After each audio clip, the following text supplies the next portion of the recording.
Meus amigos, que a paz de Jesus permaneça em nossos corações. Então, hoje nós vamos ver a passagem em que Jesus então foi entregue para ser crucificado. E ele foi levado então para o Monte do Calvário, ou o Monte do Calvário, ou da Caveira. É óbvio essa colocação, que é o Monte do Calvário ou da Caveira, porque ali tinham muitas caveiras ou crânios, por causa das crucificações, e os corpos eram deixados ali mesmo. Era um local de sacrifício, né? Sacrifício, um negócio de punição romana. E muitos morriam, e isso era uma coisa muito comum. E, inclusive, a pessoa ficava pendurada na cruz dias, né? Deixava ela ali naquela situação, e ela era atacada pelas aves, né? Pelos bichos. E tanto que Pilatos se surpreende, porque no caso de Jesus, a morte foi considerada tão rápida, porque por volta do meio-dia ele foi entregue para ser crucificado, e às 15 horas já estava considerado que ele havia expirado. Ora, então, ele foi entregue então por volta do meio-dia para a crucificação, foi conduzido para o Monte do Calvário, porque não ficava longe da cidade, por isso que muitos puderam assistir, conforme ele vinha passando, carregando a sua cruz, que é só a parte de cima da madeira, só a parte horizontal. O tronco vertical, a haste vertical, né, no caso, já ficava lá no local, já fixada no monte.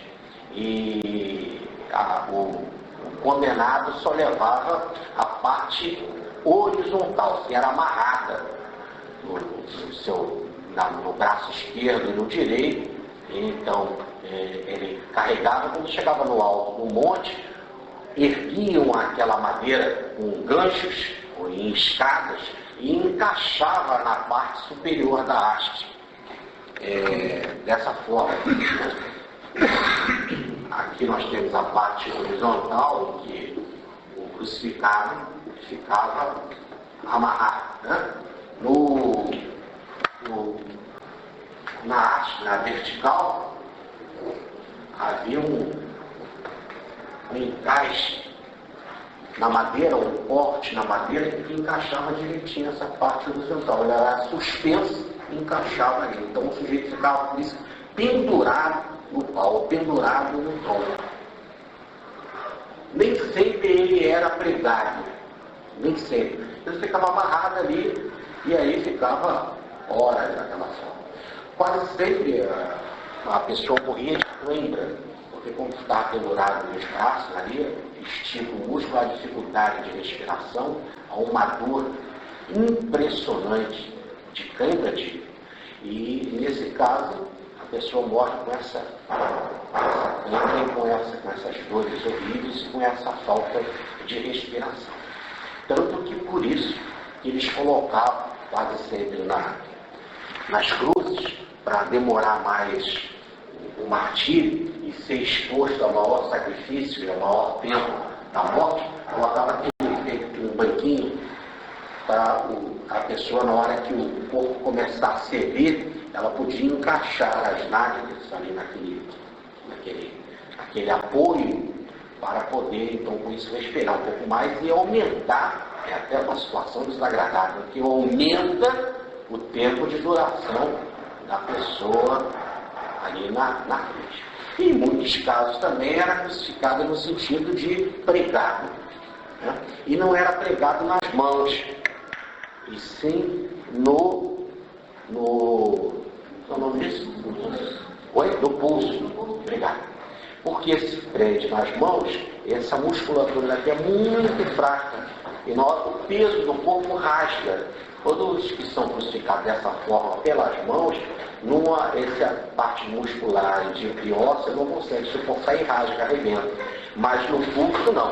Por isso que em achados e desenhos e achados arqueológicos de crucificações romanas, o prego era sempre no pulso e não nas mãos. No caso, são um cientista chamado Pierre Barbier, um médico, ele crucificou vários cadáveres no seu laboratório para poder entender, podemos dizer assim, o nome do livro vale a pena vocês lerem o livro, chamado A Paixão Segundo o Cirurgião. Ele, como cirurgião, ele crucificou alguns corpos no seu laboratório e pesquisou para poder ver quais são as reações biológicas. Por isso que a gente pode falar aqui da asfixia, dessas câimbras, né, dessas dores musculares e etc. Bom, mas esse aí é um caso assim bem notório, bem biológico, já bem estudado, tá aí para vocês verem, é da editora Horst, Pierre Barbier, A Paixão Segundo o Cirurgião. Vale a pena, ali tem todos os objetos de tortura, todos os tipos de cruz, todos os tipos de crucificação. É realmente um passeio científico por todo esse drama. E aqui a gente até abre um parênteses, né? O que faz o cirurgião pesquisar isso em detalhes, né? É o passado batendo na porta. A gente fala do que está cheio o coração, ou melhor, a gente fala do que está cheio o subconsciente, né? Sem reencarnação a gente não entende esses movimentos da alma.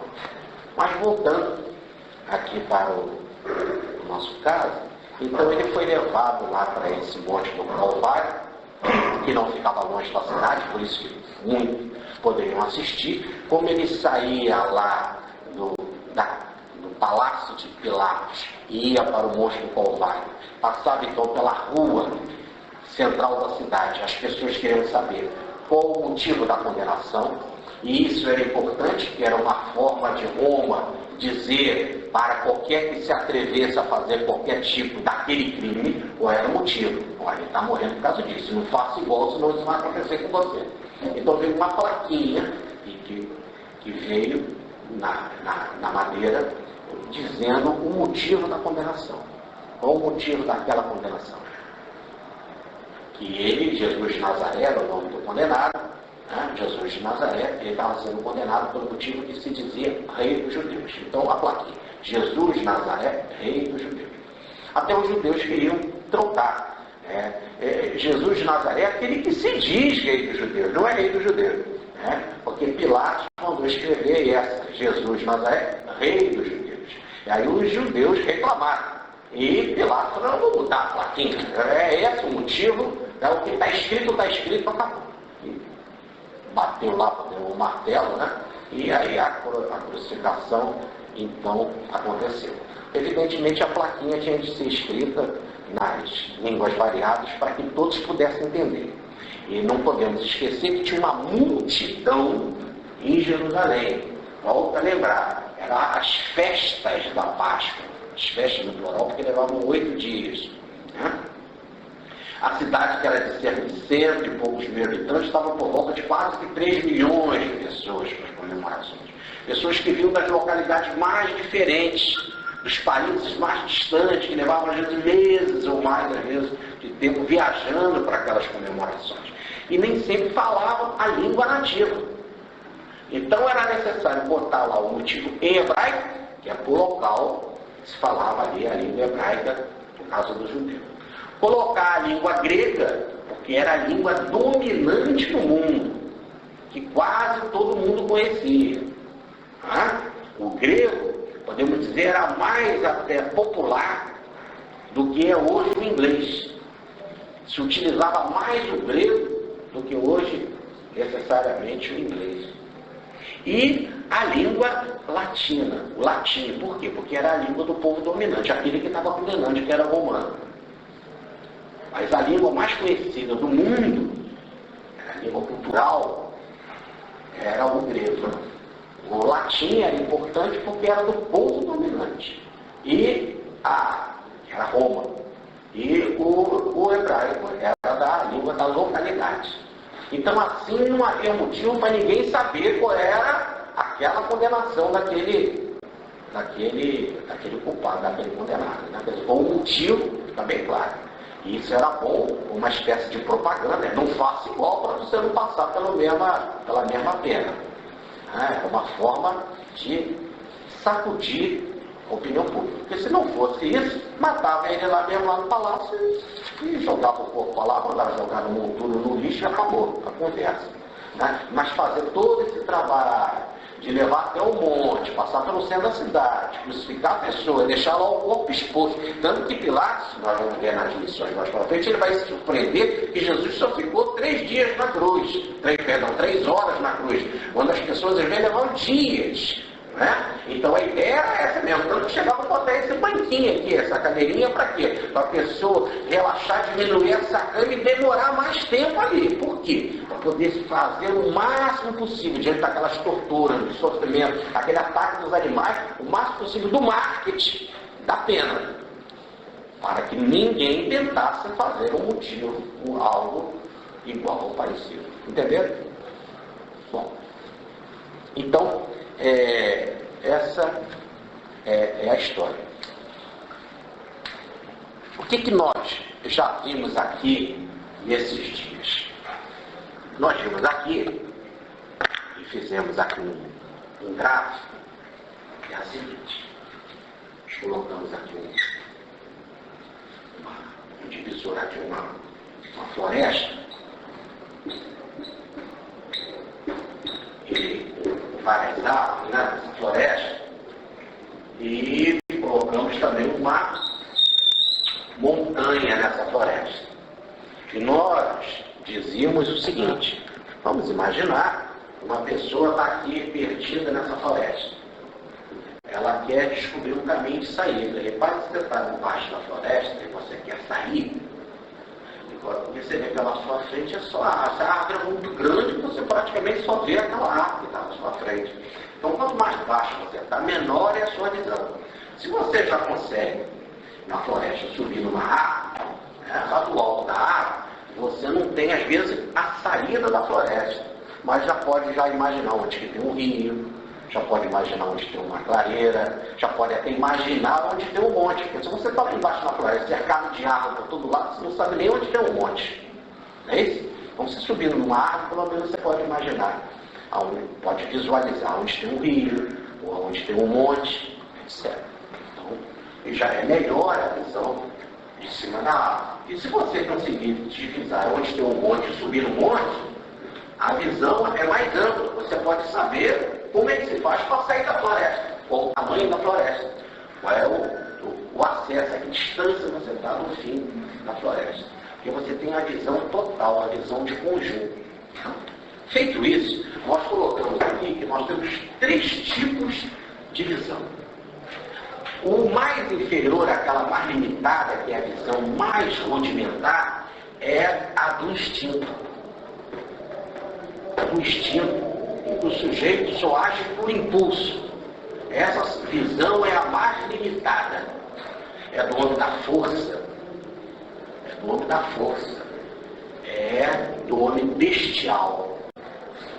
A árvore que sobe em cima da árvore repare que ele usou um artifício para poder visualizar um pouco mais, é o que nós chamamos do homem da razão. Ele já tem uma visão mais ampla na floresta. Com a razão, ele já vai agir de uma outra coisa. Ele vai tentar ser esperto, ele vai tentar ser malandro, ele vai tentar dar um golpe, ele vai tentar agir com artifícios e artimanhas para ele ter lá as suas vantagens. Quase sempre se opera no campo da razão aquilo que nós chamamos de astúcia. Né? Vence aqui na Terra, no campo da astúcia, aquele que é o mais esperto, aquele que é mais malandro, aquele que tapeia melhor, que engana melhor. E lá no alto da montanha, nós temos o homem da intuição. Ele tem a visão de conjunto. Ele tem uma visão ampla. Ele tem, mais do que essa visão ampla, ele tem a visão espiritual. Ele tem a visão, mais do que espiritual, ele tem a visão de conjunto.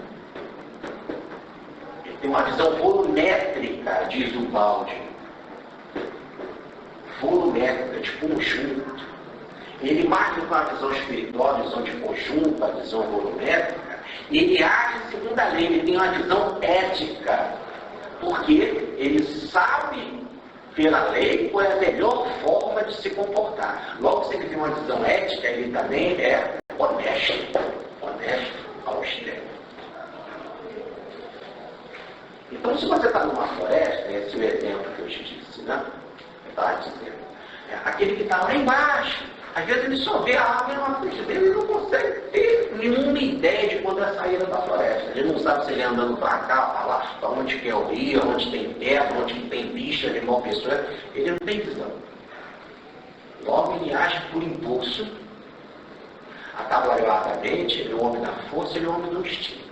Se ele subir em cima da árvore, ele já tem uma visão mais ampla. Ele já tem uma direção, pelo menos ele já sabe, ali tem uma montanha, ali tem um rio. É isso? Ele tem a visão racional, é o que a gente chama da visão da astúcia.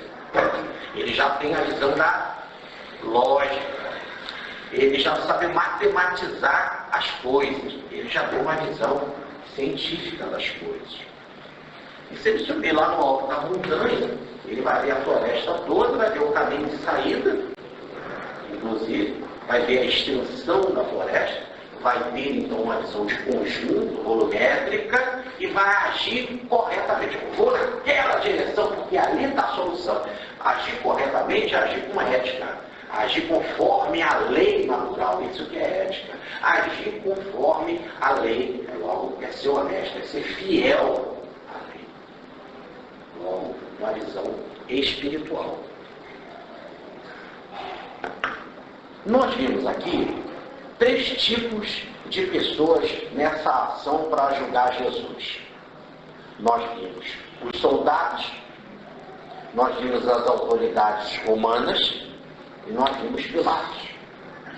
E nós vimos um 4º tipo, que não podemos nem dizer de pessoa, mas um 4º tipo, que é um tipo totalmente espiritual, que é do Cristo, em que ele tem a visão sobre ele e sobre aquelas pessoas. Então, nós vimos, na visão, por exemplo, instintiva, bestial do homem da força, que era a guarda de Pilatos, que espancou Jesus, então é bem claro, o homem instintivo, o homem da força, que, sem saber o que faz, ele agiu de 2 formas, de 3 formas. Primeiro, colocaram uma coroa de espinhos em Jesus. Colocaram um manto escarlate em Jesus. E mais, chamaram Jesus de rei, e não só chamaram Jesus de rei, também reverenciaram Jesus, se curvaram e disseram: és rei? E não era uma bufetada nele, ele é o homem da força, só age como o homem da força age, dessa forma. Ele não tem outro meio de se comunicar que não seja pela violência. É o resultado da sua comunicação. Repare que criança, em nível mais atrasado, né, da formação da sua personalidade, ela age batendo, age mordendo, age tacando uma coisa no outro, né, jogando a coisa. É a comunicação mais rudimentar, é a comunicação infantil, que é a comunicação instintiva. O homem atrasado, ele pode ser até velho, mas ele tem a mente infantil, atrasada. Ele é um espírito infantil, obtuso. A colocação do livro dos Espíritos na pergunta 183. Ele é obtuso, isso é a tradução em português. No original francês está estupide, é assim que falou, doutor. Estupide. Bronco, estúpido. Daí a palavra estúpido, o cara que é violento. Então é a forma dele se comportar. Mas repare que nessa forma de comportar, ele agiu da seguinte forma: colocou a coroa de espinho na cabeça de Jesus, colocou um manto de escarlate, chamou ele de rei e reverenciou e fez o que eles fazem, da bufetada. Já no caso do homem da razão, nós temos 2 tipos de homem racional: astuto. Nós temos Pilatos e os sacerdotes romanos. Pilatos e os sacerdotes, né? Os sacerdotes, vão fazer uma definição de Jesus bastante clara. Quando Pilatos, depois de julgar Jesus, eu não vou me aprofundar nisso, já foi tema da vez passada, estamos só assim, não passando. Quando Pilatos entrega Jesus para os judeus, depois de várias vezes conversar com Jesus, analisar o fato, interrogar Jesus, ele entrega e diz: olha, eu não vi crime nenhum nesse homem. Ele entrega. Julga vocês mesmos. Ele falou: nós não podemos julgar de matar, nós podemos julgar de outra forma, mas julgar como nós queremos, que é matar esse homem, nós não podemos. Quem tem direito de matar é Roma. Roma não admitia que o povo dominado tivesse poder de polícia ou poder de arma, poder de matar, de condenar. Isso quem fazia era Roma. Roma dava liberdade para o povo dominado ter a sua religião e pagar os impostos. Fora isso, eles não tinham liberdade. Certo? Então, o que eles queriam era matar Jesus. Eles não tinham autoridade. Então eles voltam para Jesus, para Pilatos, e dizem: não, ele é o condenado. Ele se diz rei, ele se diz filho de Deus. Nós não vamos entrar aqui nessas considerações, porque nós já trabalhamos bastante isso, né? O que isso significa. Mas o que é mais importante é que ele não é o nosso rei. O nosso rei é César. Hoje nós vamos trabalhar um pouco mais isso. Nós já vimos bastante na vez passada, hoje nós vamos trabalhar um pouco mais. Nosso rei é César. Nós não queremos ele. O que tem que fazer com este homem? Tira ele do mundo. Tira ele do mundo. Crucifica. Essa é o nosso pedido. Crucifica. Crucifica. Tira-o do mundo. Essa foi a colocação dos racionais sacerdotes, da lógica sacerdote, da astúcia sacerdote. Nós vamos ver que eles são astutos ao extremo. Como que a gente sabe que eles são astutos? Quando eles dizem: nosso Deus é César, eles estão mentindo. Eles não acreditam nisso. Nós já vimos e vamos ver mais. Eles estavam mentindo quando disseram que Jesus ia destruir o templo e reconstruir em 3 dias. Jesus não falou dessa forma, não falou desse tipo de templo. Eles mentiram. Eles estavam mentindo quando disseram que Jesus devia ser condenado porque não queria pagar os impostos. Isso tudo são argumentos mentirosos de astuto. Inclusive, arrumaram falso testemunho. Eles mesmo estavam se entregando contra a religião dele. Porque a religião deles dizia, está lá nos mandamentos recebidos por Moisés: não matar. E eles queriam tirar Jesus do mundo crucificado, matar. Segundo, também diz: não usar falso testemunho. E eles estavam usando falso testemunho. Então, perante a lei, eles estavam fritos, podemos dizer assim. Tá certo? O outro argumento, que era um argumento de astúcia, que no caso também era de Pilatos, quando Pilatos vai interrogar Jesus. Primeiro ele pergunta para Jesus de onde que Jesus é. Mas por que ele resolve fazer esse tipo de pergunta? Porque ele estava baseado na informação de que Jesus era rei. Tu és rei? Jesus diz: sou, mas não desse mundo. E vim aqui para testificar a verdade. Então é um outro tipo de rei. Então ele tinha de averiguar isso. Ele não conseguia entender. Então ele pergunta: da onde que tu és? Por quê? Porque os judeus deram uma outra informação falsa para Pilatos. Ele se diz filho de Deus. Mas como é que o judeu interpretava filho de Deus?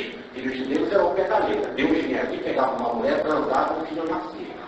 E se o judeu não acreditava nisso e abominava essa teoria, mas era a teoria de consenso da época, que ele, Pilatos, acreditava. Então ele tinha de argumentar sobre isso, porque esse era o pensar romano. Os deuses romanos faziam assim: desciam dos céus, se relacionavam com mulheres e filhos nasciam. Nasciam deuses aqui na terra. Aliás, o próprio imperador dele, César, era um deus. E então tinha de argumentar de uma forma então interessante. Primeiro ele queria saber de Jesus o que era a verdade. Ele disse que ele tinha o poder de condenar Jesus. Ele usou todos os argumentos possíveis para tirar a informação de Jesus. Só que Jesus não tinha como passar informação para ele. Por que não tinha? Por causa da distância psicológica. Um está no alto do monte, do morro. O outro está aqui em cima da água. uma arma bastante fraca, bastante ainda balançando, bastante cheia de dúvida. Então não tinha essa distância psicológica, não é uma distância física, você pode estar perto, mas psicologicamente ele não entende aquilo que você fala. Ele não entende, não é eu não entender porque você fala uma linguagem complicada. Ele não entende o teu mundo, o teu universo, o teu interesse, a tua vontade. É um choque imenso de distância. Né? Então, ele interpretava pela letra que um Deus se relacionava com uma mulher aqui na terra e nasceu um filho. O seu rei, o seu imperador César era um Deus. E ele então estava muito preocupado, ele queria saber de onde Jesus veio, de onde que tu és. Não é para que Jesus dissesse, eu vim da Galileia, eu nasci em Belém. Não era nessa história que tu veio, no sentido, como é que tu foi gerado, se tu é filho de Deus? Qual é a tua, tu veio mesmo do céu, quer dizer, você mesmo foi fecundado aqui na terra, dessa forma, quer dizer, tu é um Deus? Ele está fazendo essa pergunta. Não tinha esse argumento. Jesus fala. Se Jesus fala também de materialização, como se deu essa materialização, Jesus também não podia dizer que era mentira. Ele veio do céu. Mas foi um fenômeno de materialização, que a mãe dele não precisou ter relacionamento sexual com José. E nasceu com um fenômeno de materialização, uma ectoplasmia, mas de nível crístico, não é nem dos espíritos que se manifestam aqui. Vamos explicar isso para ele. Só vai ser estudado a partir de 1869, com William Crookes, 1869 anos depois do universo de Pilatos. Então, não tinha como argumentar e explicar sobre isso. Fora que ele pergunta então para Pilatos o que é a verdade. Fica complicado, porque um tem uma visão volumétrica da verdade volumétrica, da verdade espiritual. O outro tem uma versão da verdade astuta, de julgar. O outro tem uma visão superficial. Reparem que a razão é superficial, o instinto é linear e a intuição é volumétrica. Como o volume pode explicar para a razão? Imagina que um volume que é só comprimento e largura, falta altura. É uma folha de papel, né? E um volume. Volume querendo explicar como uma folha de papel. Uma coisa reta, superficial, para uma visão volumétrica. Falta o maior e principal argumento, que é o da altura, que dá a visão para o conjunto. Não tinha como, uma distância psicológica. Ele fica silêncio. E Pilatos, então, argumenta com ele. Mas você não sabe que eu tenho o poder de te matar, de te condenar. Jesus não era. Ele era uma autoridade para esse nível de Pilatos. Não para o nível dele. Jesus não nega. Realmente, isso você tem, porque foi te dado pelo alto. É o alto que comanda e dirige tudo. O homem da força instintiva, ele não sabe que ele está sendo comandado pelo alto. O sacerdote, mau caráter, astuto da religião, não sabe que acima dele é a força do alto que o comanda. O homem que julga a autoridade governamental, no caso aqui o procurador, o governador, ele não sabe que é o alto que o julga. É como se fosse rebelião de peixe dentro do rio. Como já sempre conta aqui que o Paulo fala isso. O peixe pensa que ele tem liberdade de ir para um lado, para o outro, mas ele não pode sair das margens, ele fica limitado pelas margens. Ele pode nadar um pouco para fazer isso, no final o rio sempre ganha. O rio é a visão de conjunto, abarca todo o peixe, domina uma consciência muito maior, mais ampla. Ele sabe o movimento que o peixe está fazendo. Agora ele está indo para a esquerda, está indo para a direita, está indo para trás, está indo para frente. Ele sabe o movimento, sabe todas as possibilidades, e todas essas possibilidades ele abarca e tem sob o seu controle. Não existe acaso. Existe o acaso para quem não vê, para quem está aqui embaixo, que não tem visão de conjunto, ele está lá dentro da árvore, está trancado dentro da árvore, ele não sabe nem como está o rio, ele não sabe onde tem uma pedra, para onde que tem animal peçonhento, ele não sabe, ele está limitado lá embaixo, a visão dele é muito pequenininha. O outro que está em cima da árvore, ele só pode ver uma montanha e falar, mas ele ainda não chegou. Ele ainda não tem a visão de conjunto. Então é limitado. Então Jesus diz para Pilatos, você está fazendo esses argumentos todos, mas são argumentos que eu não, é como se estivesse dizendo assim, eu não posso te responder. A resposta melhor é o silêncio, porque não há encaixe vibratório, não há encaixe de entendimento. Mas é como se fosse assim, uma pessoa está reencarnada na época do Cristo, não é isso? E você está reencarnado aqui agora. aqui no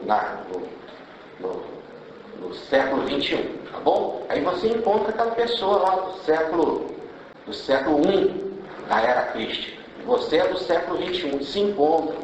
E você vai falar para aquele cara que você tem carro, que você tem celular, que você tem micro-ondas. Tá certo?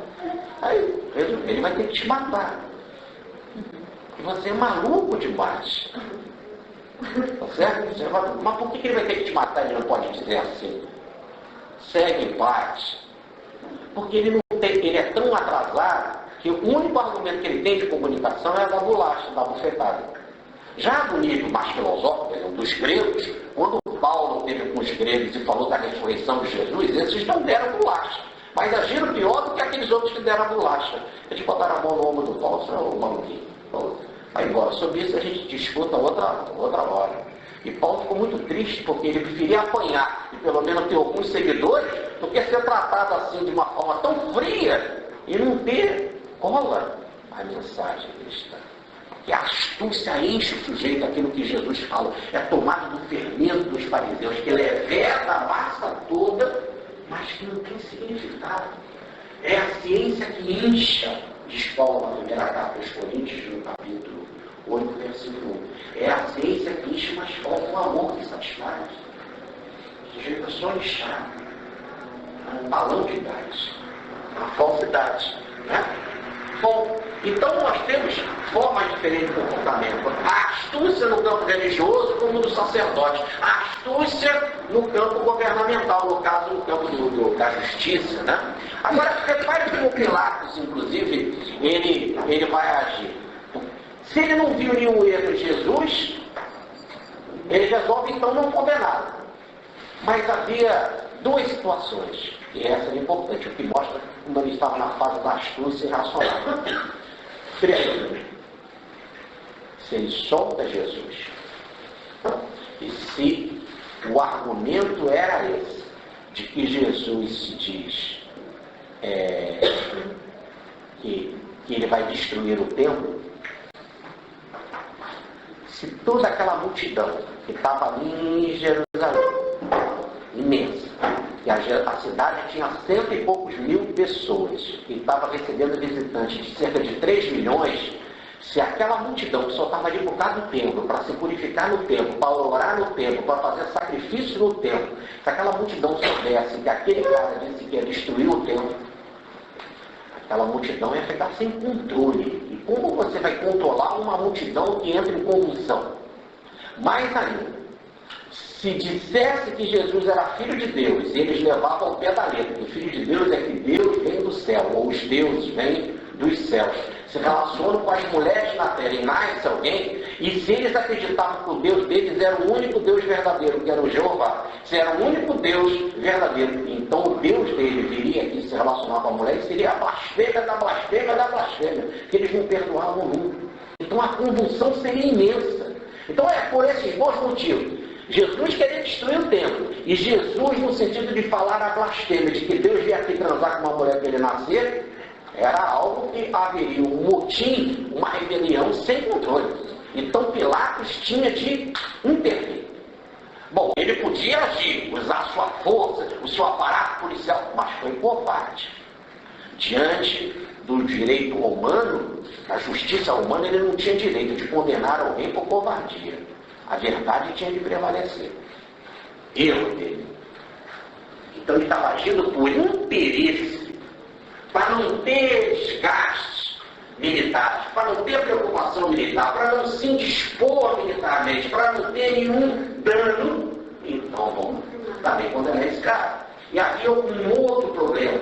Quando os judeus disseram que Jesus era filho de Deus, e ele acreditava que os deuses se relacionavam com as mulheres para os seres nascerem, para os deuses nascerem aqui na Terra, então era uma coisa grave. Ele agora não estava dizendo que apenas Jesus era um rei dos judeus, que só ia reinar na pequena Judéia. Mas se ele era um Deus, ele era igual a César, que também era Deus. Agora, ele estava se colocando com direito ao império todo. Aí era grave. Então Pilatos agia também por covardia. Vamos levar então isso na sua extensão ao pé da letra. Primeiro, não convém liberá-lo por causa dos judeus, para os judeus não fazerem a revolução, com essa mania de se dizer que ele queria destruir o templo, ou então que Deus veio aqui, transou e para os judeus isso era um absurdo, de Deus fazer sexo.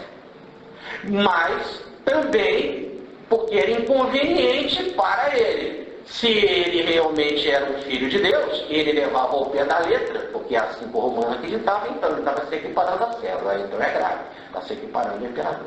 Mas mesmo assim ele foi, chamou, analisou e ouviu o problema e devolveu Jesus. Está aqui o seu rei. E eles disseram, não é o nosso rei, nós só temos o rei César. Aí falou, então agora é grave. Porque os judeus estão argumentando, pelo processo de astúcia, que eles estão dizendo que o único Deus que eles têm é César. Vamos ver que isso aqui é mentira, mas é o que eles estavam dizendo, é que eles estavam então colocando bem claro que estava aparecendo alguém que iria ficar ou se equiparar ou entrar no lugar de César. Ou no mínimo se equiparar, porque ele é comparado aqui pela essa colocação do judeu com César. Aí era grave para Pilatos. Aí a situação foi como se fosse diante da covardia. A astúcia também age como covardia. É a lei do menor esforço. Para que eu vou me aborrecer?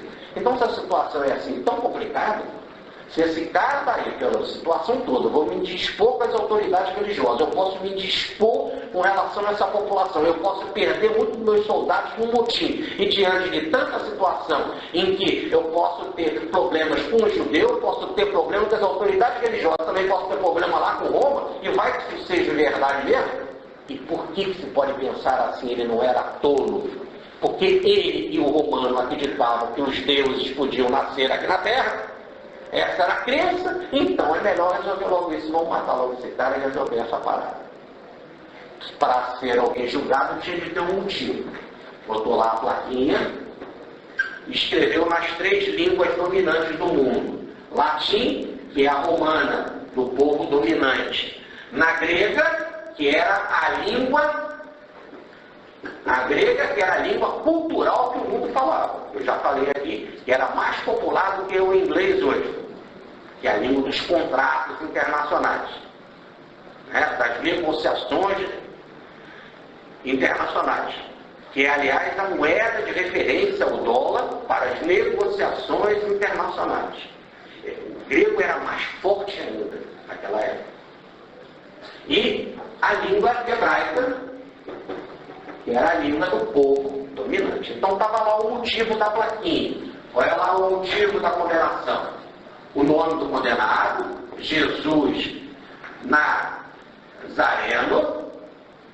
E aqui, esse é o nome do condenado e o motivo da condenação. Rei dos judeus. Evidentemente ele poupou colocações que iam embaraçá-lo como governador. Ser filho de Deus, lá Roma poderia rapidamente, mas vem cá, os deuses não se relacionam aqui. Isso era grave para Roma pensar como que a sua autoridade ia condenar alguém porque está se dizendo filho de Deus. Já que os deuses nasciam aqui, o próprio César era filho de Deus, ele pode ser contra isso? Se ele acreditava nisso? Então ele preferiu não entrar por ali. Não é isso? E não preferiu também entrar com um discurso que poderia mexer com a população hebraica. Porque se ele diz que ele é alguém que estava se batendo contra César, era o que toda aquela multidão dos 3 milhões ali queriam, se livrar de César. Então é bom não mexer com isso. Vamos mostrar uma coisa que vocês estão dizendo que ele falou, que é rei da Judéia, rei dos judeus, e mais ainda, vamos colocar um outro argumento que Roma vai concordar comigo. Alguém quer ser rei aqui na Judéia, vai ter problema de imposto, essas coisas todas. Então, não foi autoridade, porque podia ter rei na Judéia, podia. Herodes era rei na Judéia. É isso? Então, podia. Mas como que ele podia ser rei na Judéia? Com autorização de Roma. Roma deu lá um pedaço para ele reinar. Mas mesmo assim ele estava submisso à autoridade militar do governador, que era Pilatos. Mas existia rei. Mas então era algo que ele estava se indispondo, porque ele estava fazendo se dizendo que ele seria rei de um determinado pedaço, que Roma não autorizou ele. Pode ser rei de um determinado local? Pode, se Roma autorizar. Caso de Herodes. Então Jesus podia ser rei de algum lugar? Pode, se Roma autorizar. Como Roma não autorizou, está em bom motivo para a condenação. Esse cara está dizendo que ele é rei de um determinado lugar, no caso da Judéia, onde inclusive Roma já autorizou ter um rei que é Herodes, e aí nesse caso é um motivo bom de condenação. Estava correto. Quer dizer, argumento em termos de astúcia, de ficar em cima da árvore, assim, uma visão ainda superficial, mas astuta, de lógica, de raciocínios jurídicos, de entrantes, de saídas e entradas em leis, estava em um bom argumento. E o que ele vai falar quando ele apresenta Jesus para as autoridades? Esse homem. Eis o homem. Nós já trabalhamos tudo isso daqui nas outras palestras. Agora que nós vamos entrar na palestra de hoje. A palestra de hoje fala dessa plaquinha. Jesus Nazareno, rei dos judeus. Antes, vamos falar, fazendo uma pequena recordação aqui para vocês. Eu disse que aquele que está lá no alto, que tem a visão intuitiva, ele tem a visão do conjunto, mas ele também tem a visão espiritual. Por isso que ele planeja a sua vida de tal forma, é como o rio, que domina todos os peixes, e tem a consciência de tudo que tem dentro do rio, porque o rio é maior do que tudo que tem dentro do rio, né? Assim também um ser espiritual da envergadura crística, ele é como esta consciência ampla que abarca tudo que está sobre a sua direção. Assim ele planeja a sua vida com antecedência. Quando a gente vai no Antigo Testamento, está tudo planejado, ao ponto que está em detalhe no Antigo Testamento, que ele vai ser crucificado, a forma que ele vai apanhar, a forma em que ele vai ser vendida, a quantidade das moedas, que são até 30 moedas, e essas moedas seriam usadas para comprar um cemitério para estrangeiro. Se tem um detalhe de tudo, isso está lá no Antigo, nos vários livros do Antigo Testamento, Jeremias, Zacarias, e nos Salmos, no livro de Miqueias, até o local que vai nascer, que é em Belém, etc. Tudo registrado. Então, a visão de conjunto te dá uma visão de totalidade, inclusive de séculos e séculos, e milênios na frente. Quanto mais adiantado for o espírito, mais ampla é a sua visão. Quando se diz que é espiritual, não vamos só interpretar espiritual no sentido que é o espírito que está dominando a matéria, né? Eu não quero falar aqui espírito como de desencarnado, não é isso. Visão espiritual é que quanto mais ampla a sua ideia, mais a sua mente é menos materializada. Logo, se ela é menos materializada, obtusa, fechada, ela é mais fluida, mais rarefeita, e a gente chama isso de espiritual. Mente espiritual é isso. Não vamos só pensar em sentido de espírito desencarnado. O sujeito às vezes está encarnado e tem essa visão intuitiva, ampla, porque a sua mente não está asfixiada nesse instrumento ainda tão baixo que é a da razão. E tão baixo que o instrumento da razão, quase sempre às vezes olhado para baixo, que é para o seu interesse, que é a astúcia. A astúcia é uma forma de violência também, só que é violência na lei. De violência na lei. Por exemplo, o homem bestial, ele usa a violência, ele vai lá dar uma bolacha no sujeito. O astuto, ele não usa a forma da bolacha, ele anda na justiça, te condena e toma a tua casa. Tá certo? O astuto, ele te faz uma propaganda, ele te incentiva a você usar o cartão de crédito, você fica em dívida, tá certo? Depois ele vai lá e toma o teu bem. É isso. Ele não age a bolacha, ele te mata da mesma forma. Às vezes, além de matar um, ele mata uma família inteira, mata um país inteiro. É o caso da dívida externa. Mata milhões do mundo inteiro, sem usar uma arma. Ele só usa a arma da astúcia, de botar os juros lá em cima e escravizar os países subdesenvolvidos. É uma forma limitada e violenta também. Só que a violência é o que a gente chama da violência psíquica, violência mental. A violência mental é muito maior do que a de um tiro. É isso? Um Hitler, no seu discurso, ele comanda milhões. É isso? Uma magia negra, uma vibração negativa pode prejudicar uma família inteira, um grupo inteiro, um casamento, filho, não é isso? O impacto de vibração negativa. Então, feito isso, nós vemos que cada Qualquer um que age, pensa que está agindo como quer. Mas todos estão controlados pelo alto. Primeiro que ele controlou toda a sua vida. Até os que esses vão falar, por incrível que pareça, aquilo que você fala está sob o controle do alto. A nós não é permitido nada a não ser fazer a vontade do alto. Veja aqui o homem na forma bestial desses soldados aqui instintivos. Botaram uma coroa na cabeça de Jesus. Despingueram. E realmente Jesus era rei. Botaram o manto de rei nas costas de Jesus. E deram uma oferta. E Jesus era rei. Chamaram Jesus de rei. E reverenciaram Jesus. Quando eles fizeram isso, eles estavam crentes que eles estavam ironizando. Estavam batendo, que eram os donos da verdade. E só estavam falando a verdade. Hoje, se um deles lembrar o passado, se evoluiu, mas, poxa, reverenciei a pessoa certa, botei o manto na pessoa certa, botei a coroa na pessoa certa e chamei de rei a pessoa certa. Vamos agora falar de Pilatos. Quando Pilatos chega e diz, és o homem, eis o homem. Sim, perfeitamente homem. Jesus, por 82 vezes, está lá no Novo Testamento, é chamado o Filho do Homem. Aquele que é plenamente homem, que é 100% homem, 0% animal. Nele não há nada de animal. E se ele é homem, ele é humano, só pratica o bem e o amor. Não sabia o que dizer, dominado pelo seu nível, no entanto, revolução de peixe dentro do rio. Uma consciência menor domina até a sua fala, domina aquilo que ele não sabe que ele está falando. Não é isso? E aí a pessoa não sabe que está sendo instrumento do próprio alto em falar aquilo que tem que falar. Jesus 100% homem, 0% animal, totalmente do bem. Veja, no caso, as autoridades religiosas tiram do mundo. Não queremos esse cara aqui, crucificam. Podiam dizer, dá uma machadada nesse cara, deu uma paulada nele, vamos matar ele a pedrada. Lá no Antigo Testamento, quando Jesus anuncia para os profetas que quando ele virá, será crucificado, porque é assim que está escrito, não podia ser apedrejado, não podia ser apaulado, não podia ser esfaqueado, não podia...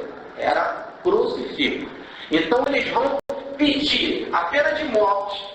E você poderia, mas eles pediram essa porque era de Roma. Mas eles podiam argumentar com outro. Mas não, houve uma outra forma. Eles vão falar aquilo que o próprio Senhor planejou. Vão ser instrumento do próprio planejamento. E vão falar a frase maravilhosa que todo santo que eu ouvi. A frase que qualquer santo sonha, deseja, tira-o do mundo. A coisa que o mais santo quer sair daqui. A Deus foi. Ele quer ficar aqui por enquanto que ele tem a missão para cumprir. Na hora que ele cumpriu a missão, ele não quer ficar mais um minuto. Eu já contei aquela passagem para você, muito interessante, de Frei Leão e Frei Rufino. Dois grandes discípulos de Francisco, 45 anos, 44 anos, melhor dizendo, depois da desencarnação de Francisco, lá em 1270. Os dois grandes amigos de Francisco estavam ali muito doentinhos. Muito doentinho. E Frei Leão teve uma visão que Francisco apareceu com ele, juntamente com outros santos, dizendo que só um ia ficar. Ele ficou tão contente, Frei Leão, foi procurar Frei Rufino e falou assim, pronto. Ele teve essa visão, ele teve um sonho, né? Assim, então ele foi lá procurar Frei Rufino e disse, adeus. Francisco apareceu para mim no sonho e disse que só um vai ficar. Quer dizer, eu estou muito doente, sou eu por um. Frei Rufino disse, você não teve isso em sonho? Teve. Eu tive visão acordado, eu estava mais com você.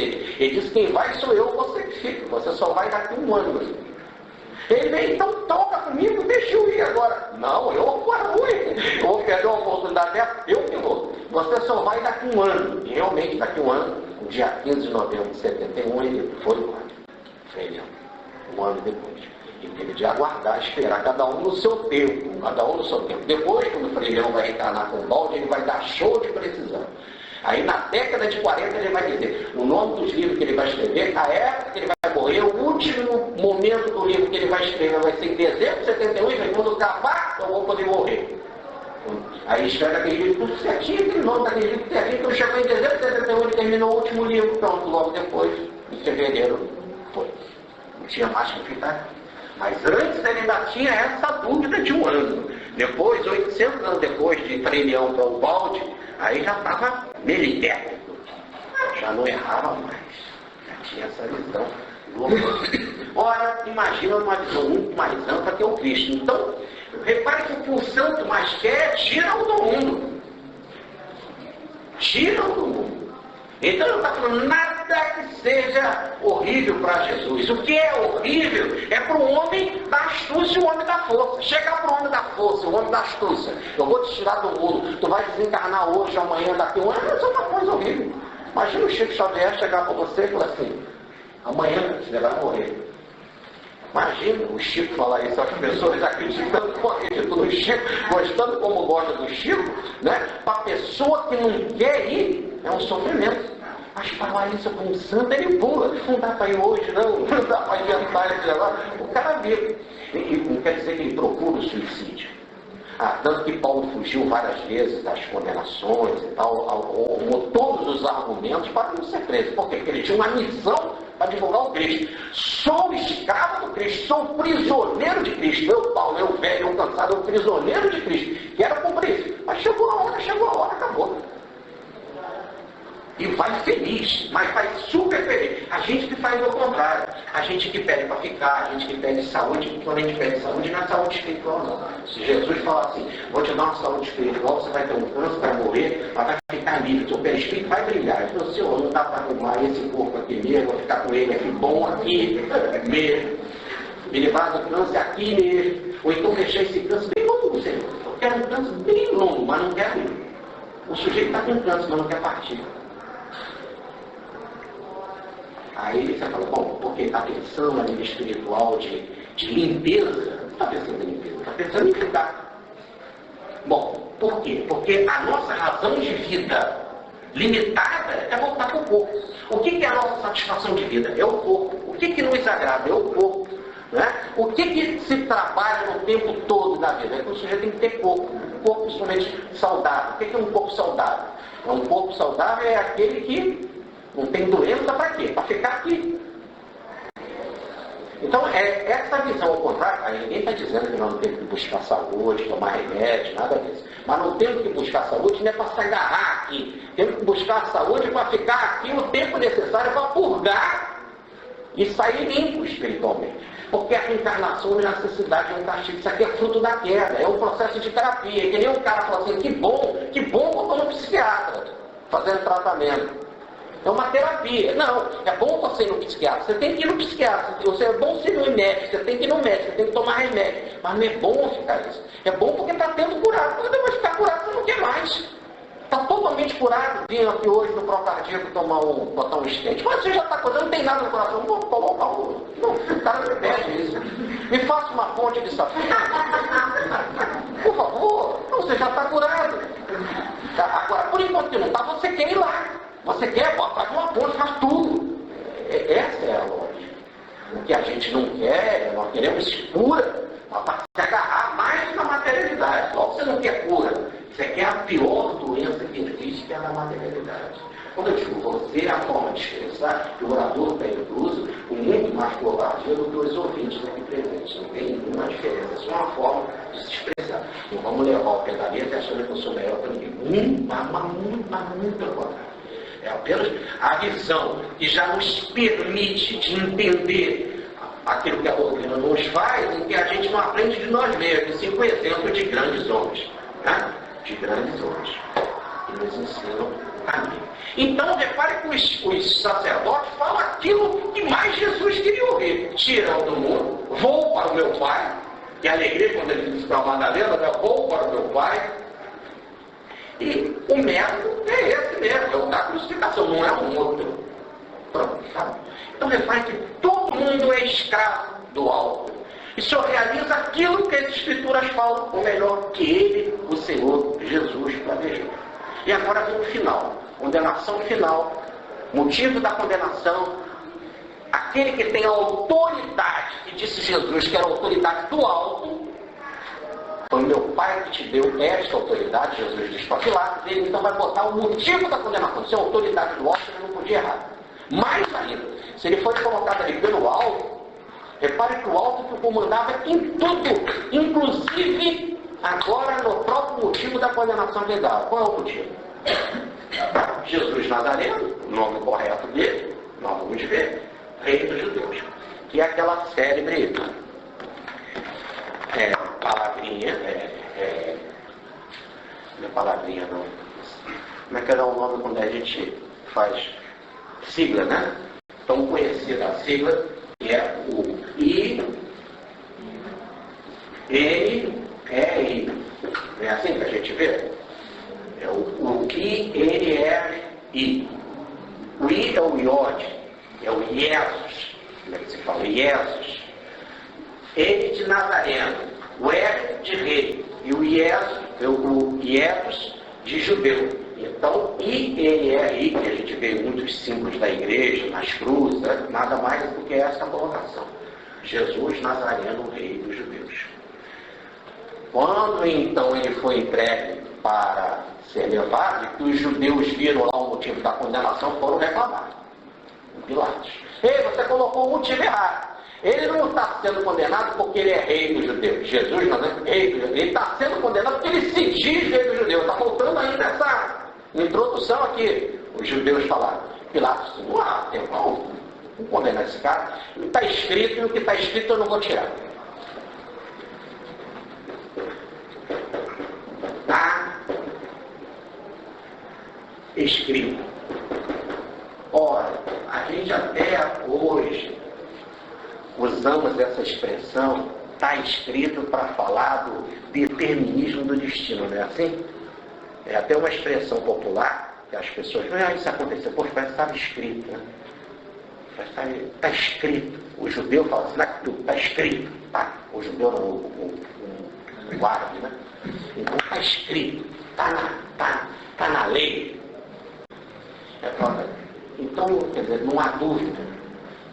Ele não sabia o que ele estava falando, ele não queria dizer nesse sentido.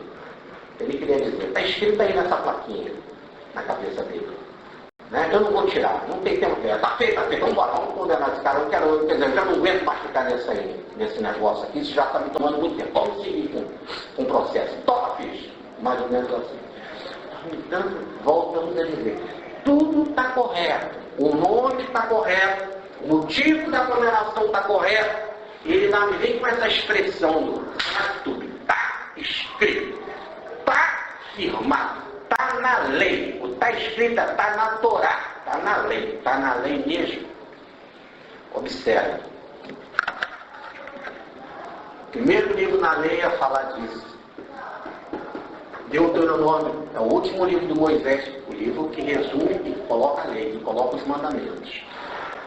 Deuteronômio de Moisés, no capítulo 33, versículo 5.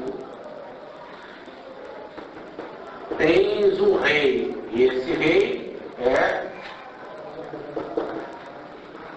Yahvé, Jeová, Jesus.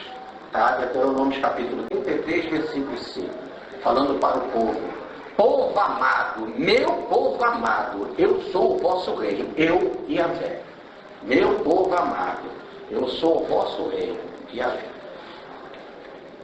Bom, passa um tempo, vamos para o outro. Depois do Deuteronômio, nós temos o livro de Josué. Vou explicar aqui para vocês. Moisés escreveu lá os 5 livros. Os Gênesis, o Êxodo, Levite, Número, Deuteronômio. Quando ele vai entrar na Terra Prometida, lembra que ele tira o povo do Egito, fica 40 anos com um povo pelo deserto. Quando ele vai entrar na Terra Prometida, os filisteus dominavam a Terra Prometida, ali a cidade de Jericó, chamada os Muros de Jericó. E na hora que ele vai entrar ali, o Senhor aparece para Moisés e falou assim, você não vai ter direito a entrar nessas terras prometidas porque você agiu de violência. E ele não entra, Moisés. Ele morre fora de realizar o seu projeto de entrar na Terra Prometida. Mas o povo não, o povo ia entrar. Então o guerreiro, o discípulo guerreiro de Moisés era Josué. Josué então vai comandar o ataque aos filisteus, vai derrubar os muros dos filisteus e vai entrar e tomar a terra prometida, e aí vai surgir Israel, o povo de Israel. Então vem o próximo livro depois, do Pentateuco Mosaico, ou melhor, desses 5 livros de Moisés, vem o livro de Josué, que conta em específico essa tomada da terra prometida. Depois vem o livro dos Juízes. Por quê? Porque Israel vai ser dominado, né? Israel vai ser montado, e ele vai precisar de governança. Como é que esse povo vai ser governado? Quem governava esse povo eram os juízes. Tá certo? Havia um muito importante chamado Gideão. Gideão está lá no livro de Juízes, no capítulo 8, versículo 23. Esse Gideão fez lá uma determinada conquista e agiu, vou aqui cortar um pouco a história, ele fez uma determinada conquista, venceu lá uma determinada situação, o povo ficou muito agradecido para ele, e o povo disse assim: olha, reina sobre nós, e depois que você morrer, que o seu filho e o seu neto e os seus outros filhos reinem sobre nós. Repare a ideia do reino de passar geneticamente, né, a sua descendência, por sucessão, tá certo? Então, domine, reine sobre nós, depois o seu filho, depois o seu neto, domine sobre nós. Gedeão diz assim, bem no início, bem vivo o pensamento dele, conhecendo bem o Deuteronômio, conhecendo bem o pensamento de Jeová. Não serei vosso rei, porque o vosso rei é o Senhor. Amém. Passa. Vem outros livros, e até que surge o livro de Samuel. Primeiro livro de Samuel. Samuel foi um profeta, um grande médium, um grande profeta. Aliás, Moisés era regido pelos profetas, logo a palavra profeta quer dizer órgão, o órgão da fala, somente o órgão da fala, logo profeta quer dizer órgão, fala, profeta quer dizer, então médium, aquele que o Espírito usa a fala, usa o órgão, usa pelo processo de psicofonia. Então é um médium de psicofonia. Não mais de psicografia. Mas por que não psicografia? Tinha também? Tinha. Até que tinha poucas pessoas que sabiam ler. Então não tinha mais o que falar. Tá certo? A psicofonia era muito mais útil do que a psicografia. Porque poucos sabiam ler. E acesso para escrever, tinha que escrever em tábuas, tinha que escrever na pedra, tinha que escrever em pedaços de barro, era uma coisa muito mais complicada.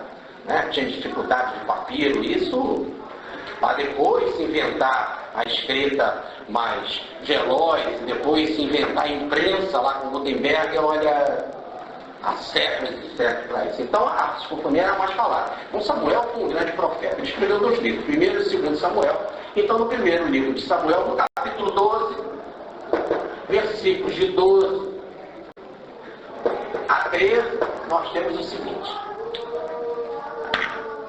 houve lá uma vitória lá sobre os inimigos, os medianitas. Eles venceram, olharam lá como os estrangeiros faziam. Poxa, tudo que é estrangeiro tem rei. Só a gente que não tem rei, essa criança chorou. Todo mundo tem rei, só a gente que não tem rei. Tem rei, Jeová. Como que ele dirige? Ele dirige através dos seus enviados no campo jurídico da justiça. Dirige através dos profetas pela mediunidade. Não, mas a gente também quer um rei. Olha como é que eles têm, a gente também quer.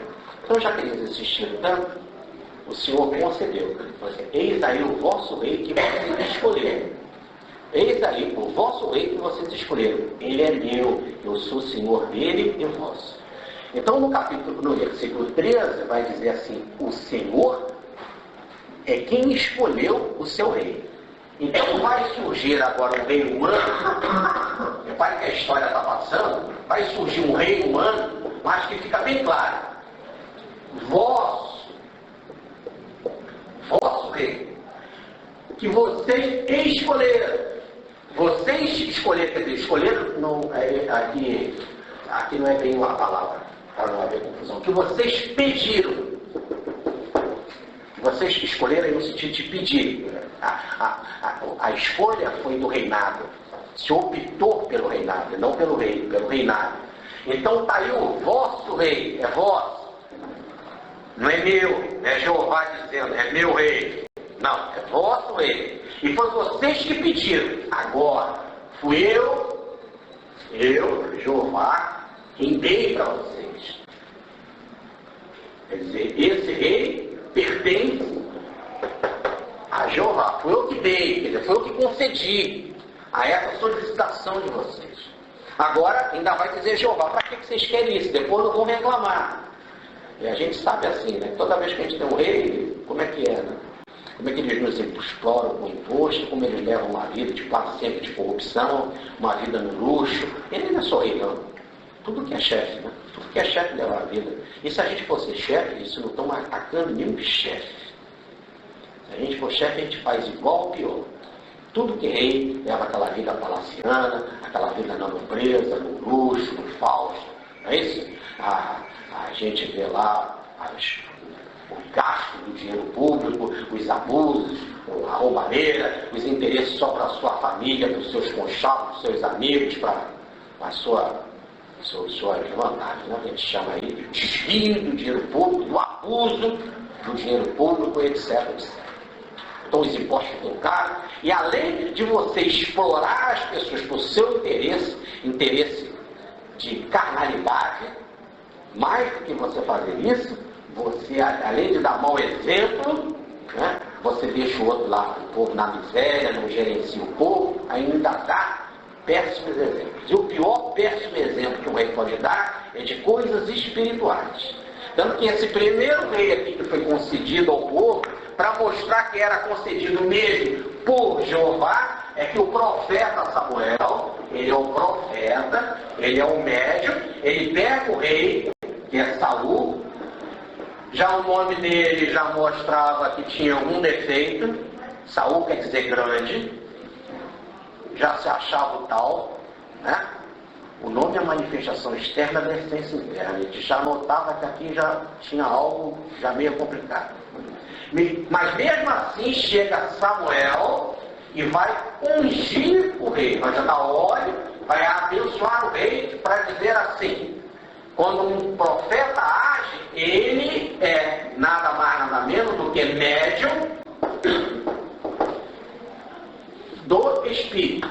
Então era Yahvé, o rei que estava concedendo, o rei verdadeiro, que estava concedendo através do profeta, do médium, para ungir o rei, para dizer assim: você está com a minha bênção sobre a minha proteção, agora vai agir. E ele então vai agir.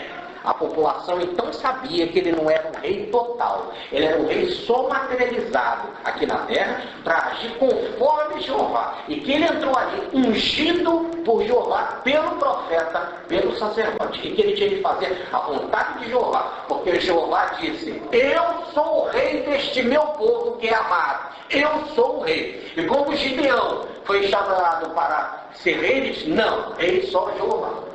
Ele mesmo diz agora aqui em Samuel: eu sou o vosso rei, mas vocês querem, vocês que estão pedindo, então eu vou conceder.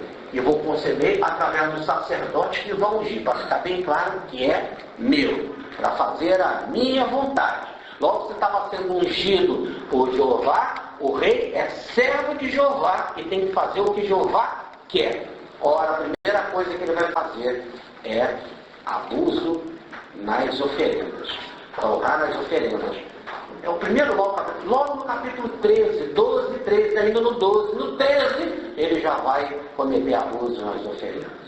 E Samuel vai chamar: não está cumprindo a religião que Jeová nos deu, vai ser demitido, não está sendo servo, está querendo ser mais do que o nosso rei verdadeiro, o nosso Deus. Vai dançar. Ele persistiu, fez guerra, abusou, ele foi vaidoso, criou uma opção de inimizades, etc. Fez guerra para as suas vaidades, tirou Jeová do seu caminho. Fez aquele inferno que a gente sabe como é que é a vida de rei, de líder, que não tem capacidade para liderar. O Senhor disse: seus dias estão contados. Logo depois ele vai procurar, quando morre Samuel, o próprio médium Samuel, para saber se ele ia vencer a guerra dos filisteus.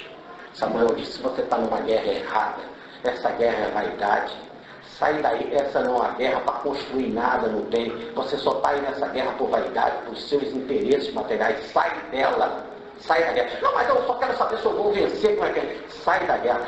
Samuel aparece materializado na cidade de Endor através da médium. Ele aparece ali, o mesmo que ungiu a ele. Ele aparece materializado para Saul e conta para Saul: não faz, sai dessa, ainda te digo mais.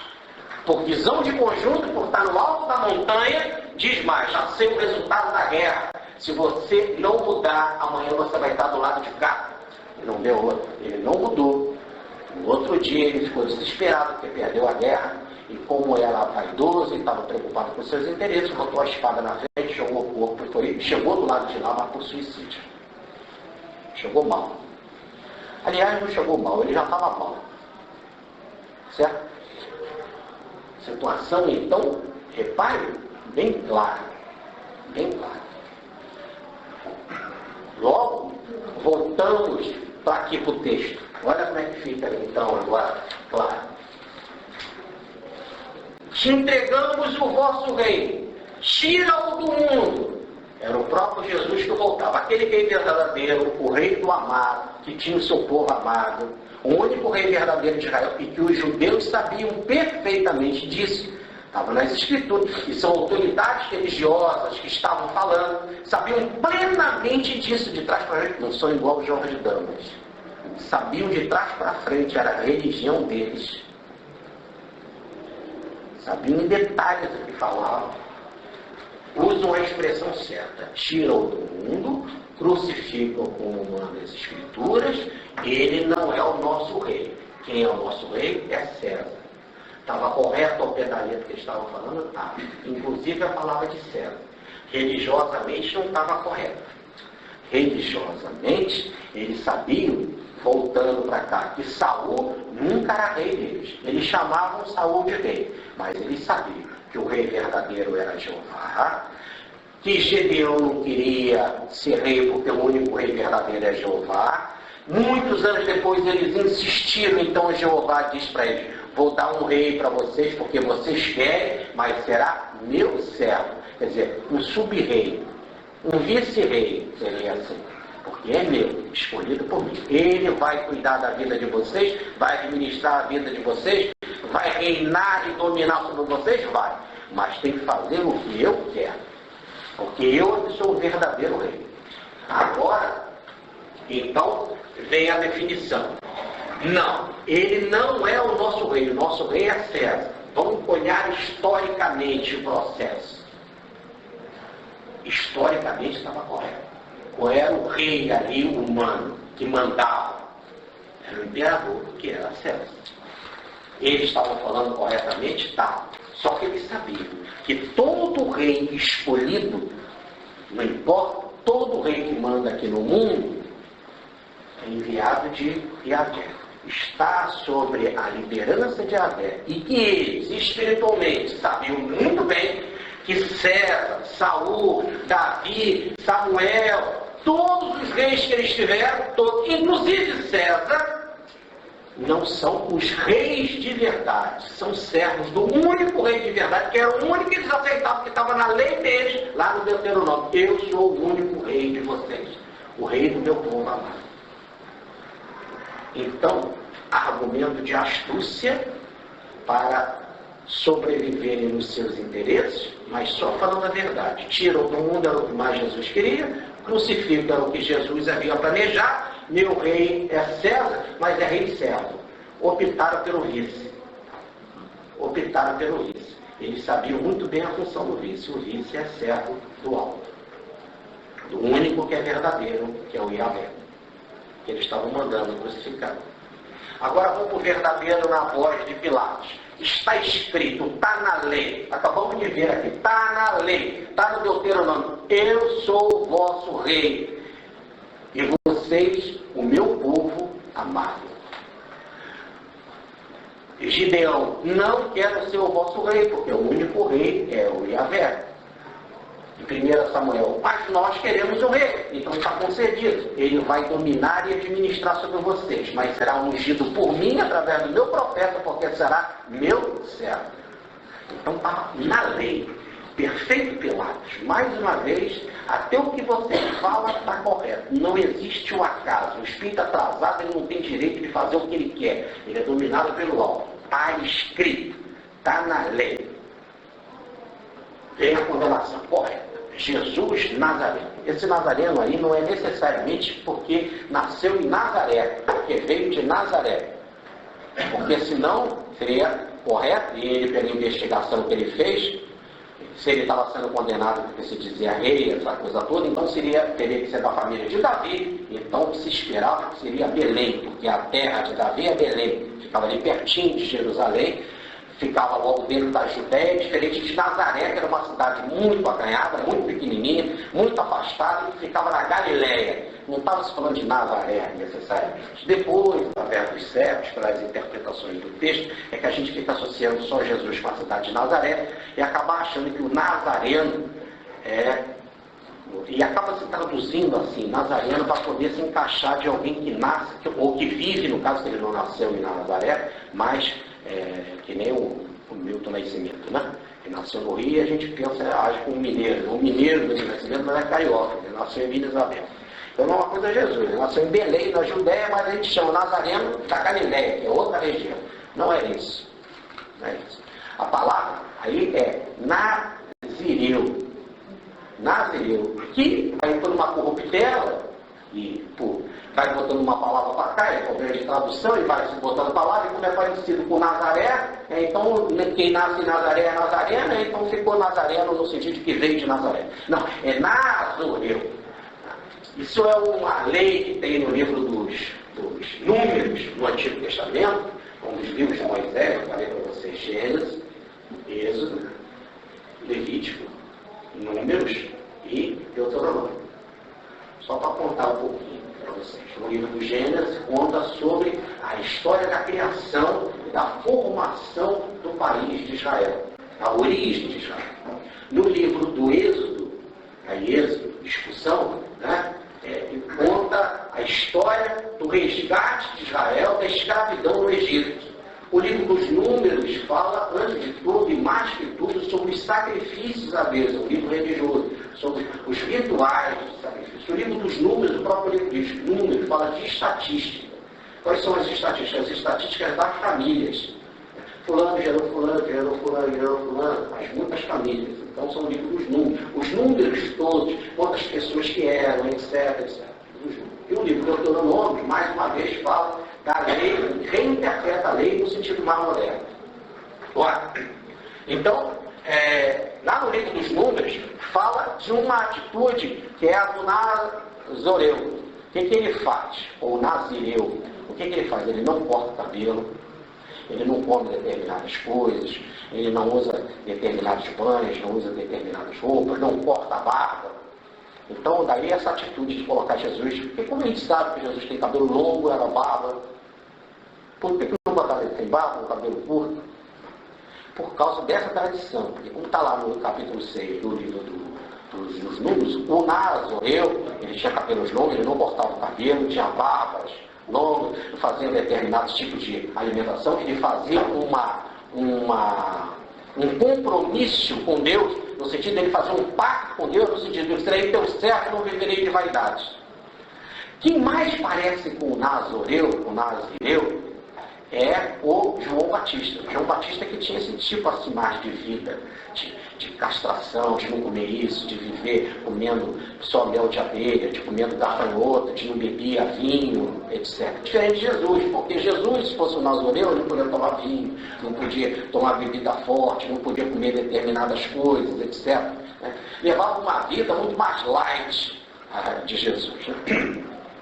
Até é interessante que os discípulos de João Batista certa vez foram reclamar com Jesus. Por que você não faz como João Batista? Porque não jejua, não faz isso, aquelas regras todas. E Jesus disse, que não, porque por enquanto o Filho do Homem estivesse aqui, depois seria o jejum, etc., o sacrifício. Então, depois das devidas explicações que eu vou passar aqui para a gente perder tempo, pelo encaixe aqui com o nosso tema, Eles saíram de lá com a seguinte ideia: Jesus era chamado de glutão e comilão.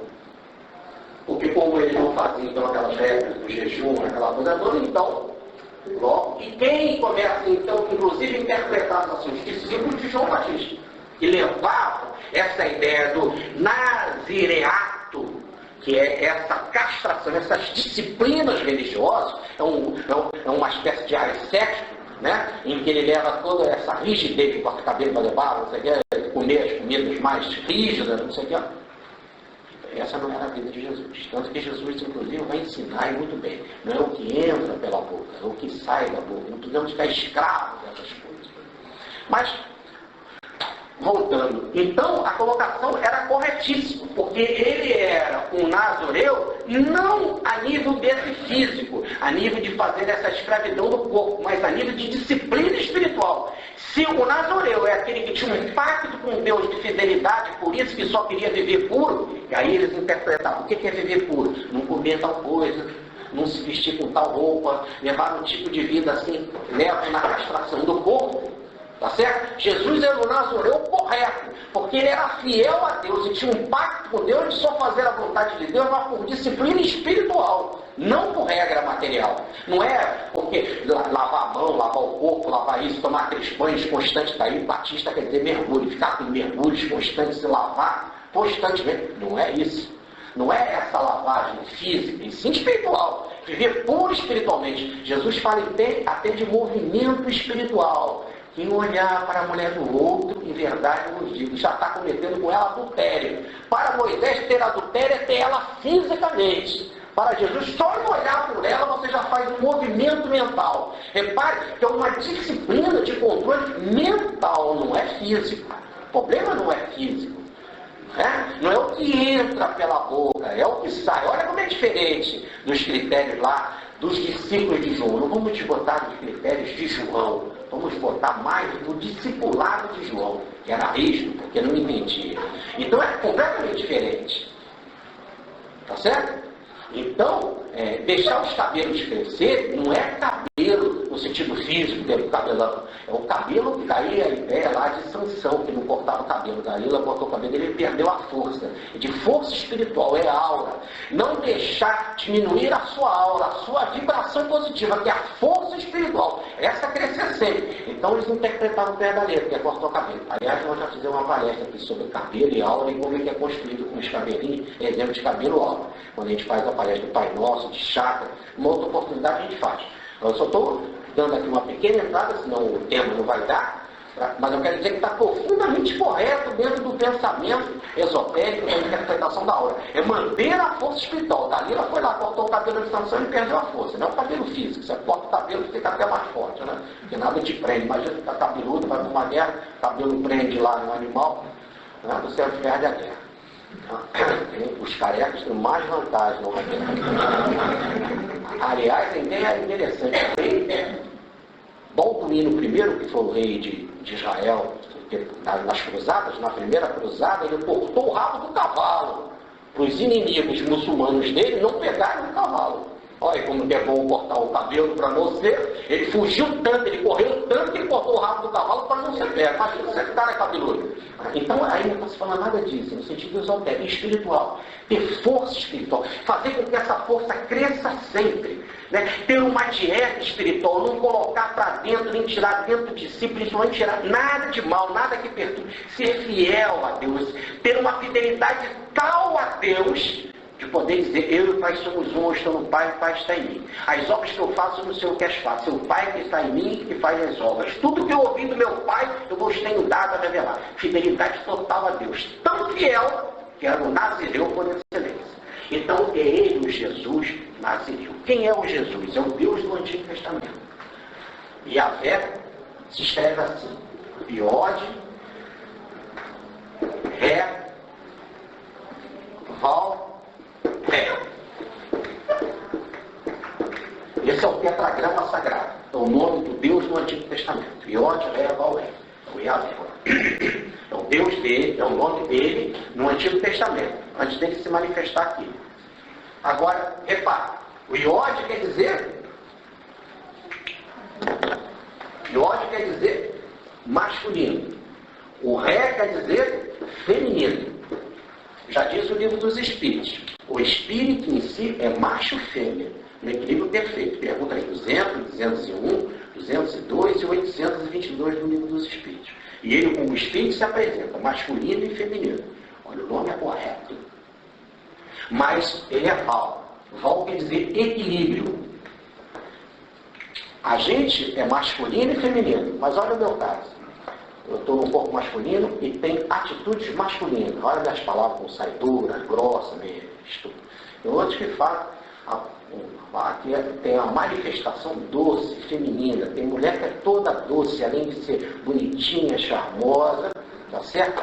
Fala negra, fala doce. Temos aqui um exemplo, Zumira, veja, bonita, agradável, fala doce. Ó, então, um jeito todo feminino. Mas, verdadeiramente, repare bem, verdadeiramente, você não é feminino e fala doce. Você é um equilíbrio, masculino e feminino. Ali há um desequilíbrio.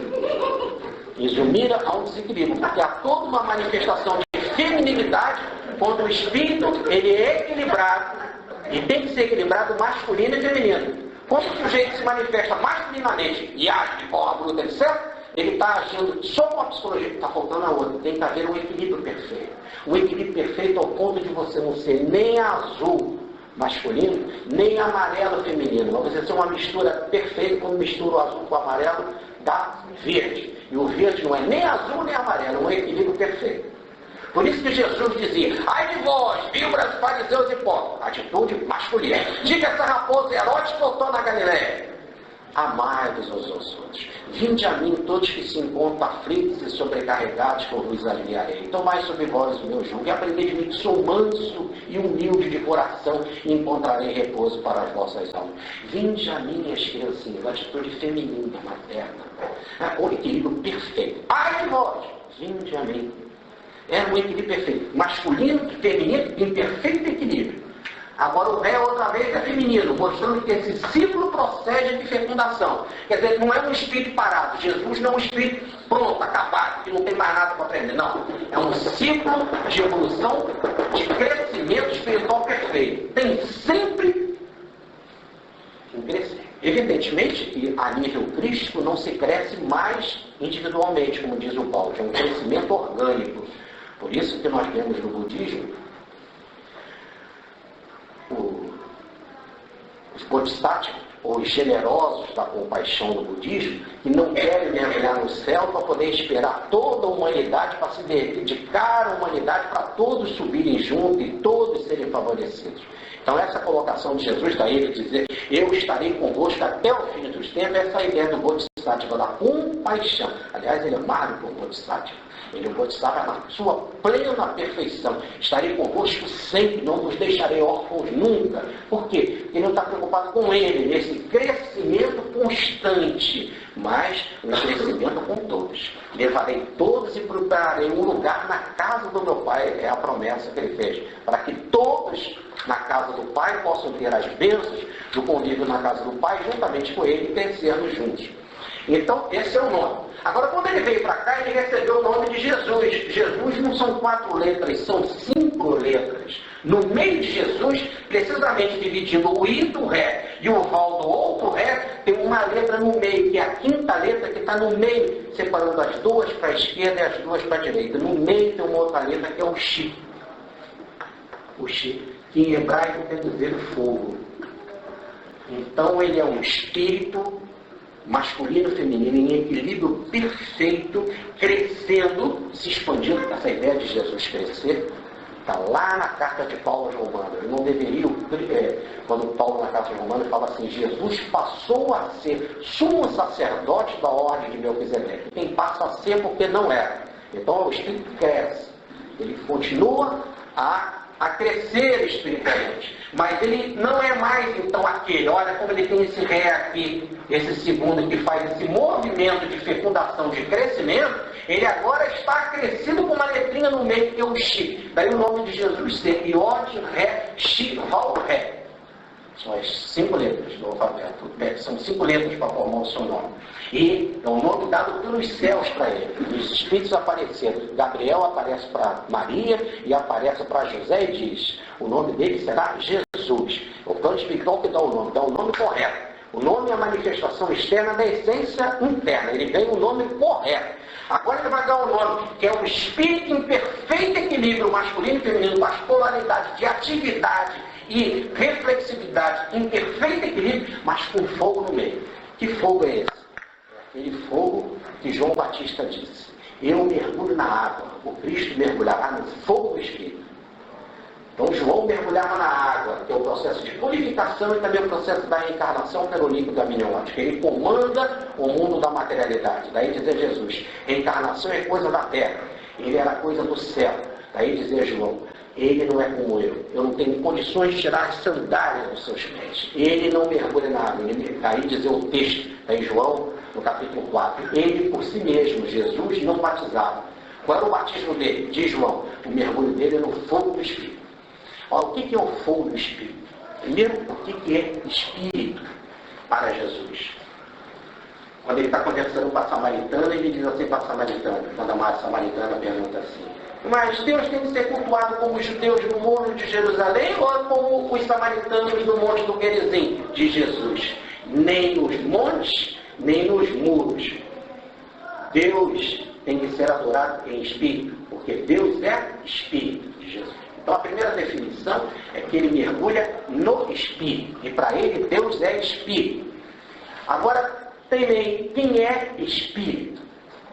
Outra definição agora é de João Evangelista. A primeira carta de João, no capítulo 1, versículo 5, João diz: Deus é luz. Então, Espírito é luz. Outra definição de João, na primeira carta, no capítulo 4, versículo 8, Deus é amor. Então, agora nós temos que esse mergulho é no fogo. Mas o que é fogo? Luz, amor, espírito. Então, Deus é, antes de tudo, amor. E esse fogo não é esse fogo de purificação daqui da terra. Ou não é fogo físico aqui, de fogueira daqui da terra. Ele está falando de um outro tipo de fogo que queima, mas que queima porque abrasa, e abrasa no sentido gostoso, e que é inesquecível, que é o fogo do amor. As pessoas até costumam falar assim, quando estão apaixonadas: eu estou queimando, estou ardendo de amor. Não é isso? Agora imagina a paixão divina. A paixão divina é isso: você fica queimado por Deus, fica incendiado, um grande incêndio. Os santos, principalmente os yogis, eles costumam sempre mostrar isso, esse incêndio que é viver no processo do êxtase, do samadhi, de estar em unidade com Deus. É o fogo do amor. Então, o que é esse espírito? Ele é um espírito em perfeito equilíbrio, mas que traz um fogo enorme de amor. Por isso que a manifestação de Jesus foi toda de amor. Então, nós temos aqui a definição de Pilatos extremamente correta. O seu nome é Jesus, ele é aquele mesmo Yahvé do Antigo Testamento, agora com o X no meio, com a manifestação que ele vai ter agora, não é mais do Deus dos exércitos, nem do Deus vingativo, e sim da manifestação de amor que ele vai ter. Segundo, ele é Nazoreu, como está escrito, como diz lá no livro do Júlio, ele é Nazoreu, ele é fiel a Deus, ele é alguém que fez um pacto com Deus de fidelidade a Deus. Mais ainda, ele é rei perfeitamente. Ele mesmo diz: sou rei e você é meu povo, e vocês pertencem ao meu povo amado. Sou rei. Rei que precisamente não é colocado. Rei dos judeus. Ele vem e define: vocês pertencem ao meu povo, o meu povo amado. Então está correto o Pilatos, está escrito, está na lei. Não altera, e ele não podia alterar. Mesmo com o pedido das autoridades: altera, não podia alterar. Está escrito, está marcado, está firmado, está tudo como foi planejado pelo alto. Aliás, o alto planeja tudo e dirige a todos. E todos só fazem aquilo que o alto quer. Por quê? não cai um fio de cabelo das vossas cabeças sem que o Pai nos sabe, todas as folhas da árvore do contato, está tudo matematicamente controlado. Influencia os espíritos na nossa vida? Pergunta 459 do livro. Sim, muito mais do que supões. Trocando. Influencia a fé, o governador do nosso planeta nas nossas vidas? Sim, muito mais do que podemos supor. Aliás, continua a resposta do livro dos Espíritos. Aliás, é eles, os Espíritos que vos dirigem, podemos dizer. Influencia e a fé, Jesus na nossa vida? Sim, muito mais do que supões. Afinal, é Ele que nos dirige a todos. Mas nos dirige de forma tão ampla que as pessoas em níveis psicológicos mais variados, no nível dos soldados, dos sacerdotes, da autoridade política, em todos os níveis, seja no nível instintivo, seja no nível racional, todos somos dirigidos pelo alto. E no nosso planeta em particular, todos somos dirigidos pelo Cristo. Por isso, ele é o Senhor da vida. Define-os tem de forma inesquecível. A sua evolução se perde na noite do tempo. É incomparável. Mas, diz Emmanuel no Caminho da Luz, no livro A Caminho da Luz, Jesus mostrou-se tal qual é, com a superioridade que o planeta o conheceu desde os tempos longínquos do princípio. Sempre o mesmo, sem ser alterado. Muita paz.